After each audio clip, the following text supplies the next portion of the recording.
Satreskrim Polrestabes Medan menangkap komplotan perampok telepon genggam yang kerap mengaku sebagai polisi.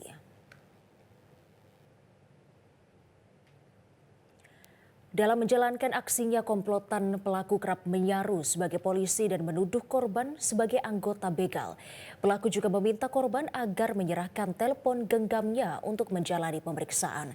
Saat itulah pelaku kemudian membawa kabur telepon genggam milik korban. Polisi sendiri menangkap komplotan pelaku berbeda yang merampok telepon genggam korban dengan modus serupa.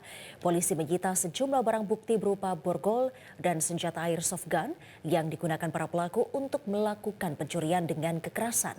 Menurut Wakapolrestabes Medan AKBP Taryono, selain 4 tersangka yang ditangkap sebagai polisi gadungan untuk merampok, ternyata ada 1 orang lain lagi yang juga pura-pura menjadi polisi untuk mencuri dengan kekerasan di jalanan.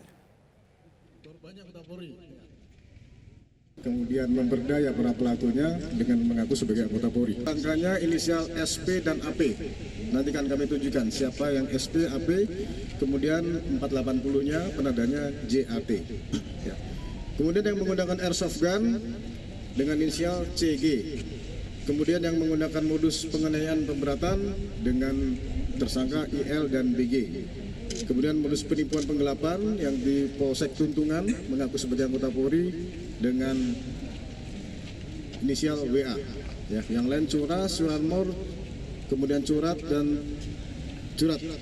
Jelajahi cara baru mendapatkan informasi. Download Metro TV Extend sekarang.